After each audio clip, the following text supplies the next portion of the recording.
Hello नमस्ते। यो केरालाई चाहिँ हामीले यसलाई यो ब्यागिङ गर्ने काम भयो आज।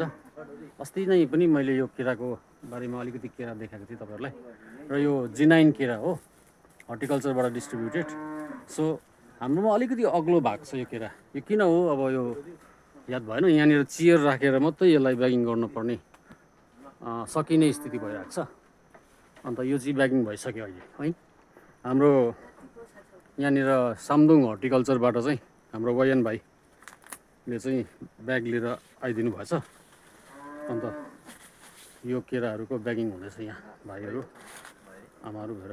भाइ अलिकति यो के भन्छ यसलाई, हामीले यो बुङ्गालाई काट्यौँ, यसको साइन्टिफिकली मतलब टेक्निकल नेम होला यसको केही?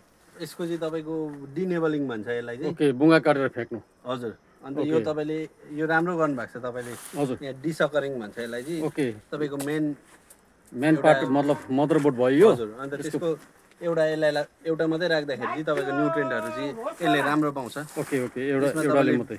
अरु बेसी राख्नु भने त्यसले पनि न्युट्रिएन्ट खान्छ र यो सानो सानो हुने गर्छ है, कोसाहरू लाग्नु सक्दैन कि। सक्दैन। यसको भइसक्यो है। हजुर, यसको भयो। यसलाई यो यसको ब्यागिङ भइसक्यो। हजुर। अब यो डिनेबलिङ पनि सबैमा गरेको छ, एकैवटा मात्रै राखेको छ है। यसलाई पनि यो डिनेबलिङ भन्दो रहेछ, एउटा मात्रै राख्नुपर्ने, अरू बिरुवाहरू काटिदिनु पर्ने हुँदो रहेछ। यो भयो। अब हेर्नु चाहिँ रमाइलो पो देख्यो त केराबारी त। आहा, यहाँ त अन्त बाँदर पनि झुकिन्छ होला है अब केरा देखेर। ल हो के हो भनेर। हाम्रो यहाँनिर चाहिँ बाँदर लाग्ने गर्छ है।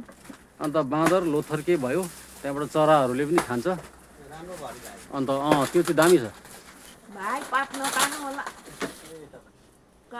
अन्त यसको यो पनि त्यहाँनिर पनि ब्यागिङ हुन्छ। अब एकछिनमा ब्यागिङ हुँदैछ। राम्रो भयो, केराबारी हेरौँ टाइपको भयो। ल हेर्नुहोस् है, अब यो माथिपट्टि पनि यसको ब्यागिङ हुँदैछ। अब सादा हुन्छ नि त्यो। मोटो होला नि पानी नभेट। अहिले छैन कति वडा राख्छ। पुगिसक्यो छ नि। बामफक दिन्छ। यसको पनि अब हुन्छ ब्यागिङ हो। र हाम्रो चाहिँ यस्तै छ हौ काम कुरा।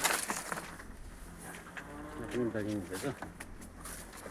र यसलाई बुङ्गो चाहिँ हामीले आई थिङ्क मैले सुनेको अनुसार 6 इन्च राखेर चाहिँ आधी फिट जस्तो राखेर चाहिँ काटेर फ्याँकिदिनुपर्छ भनेको सुनेको थिएँ। ठिकै छ, हामीले फ्याँकिसकेको छौँ बुङ्गो चाहिँ।